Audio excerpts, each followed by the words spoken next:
इस क्वेश्चन में कहा गया है कि 4 distinct points this and this lie on a circle for k equal to, you have to find the correct choice. To do this question, ये बात तो आपको पता ही होगी कि whenever 3 non-collinear points are given to you, there is only one circle which can pass through those 3 points. और इस question में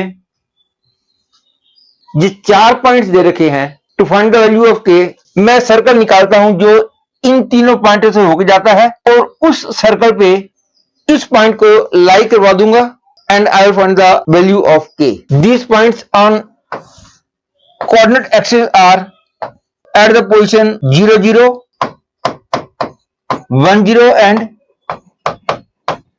0 1. मीन्स वो सर्कल जो इन तीनों पॉइंट से होके जाएगा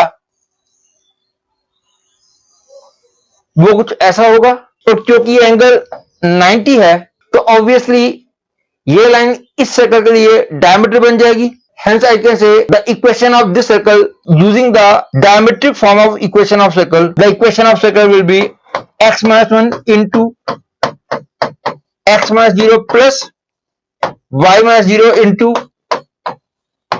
y minus 1 equal 0.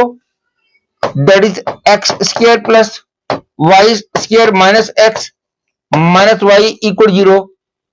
This is the circle passing through these 3 points. और क्योंकि मैं चाहता था कि ये चारों पॉइंट सर्कल पे लाई करें तो ये वाला पॉइंट इस सर्कल की इक्वेशन को सेटिस्फाई करना चाहिए।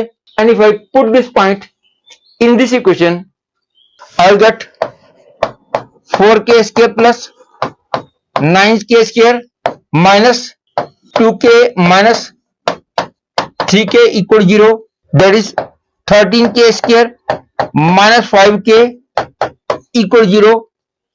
That is either k is 0 or k is 5/13.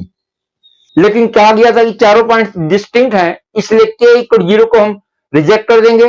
Hence the only possible value of k is 5/13. Hence I can say third choice is the correct choice.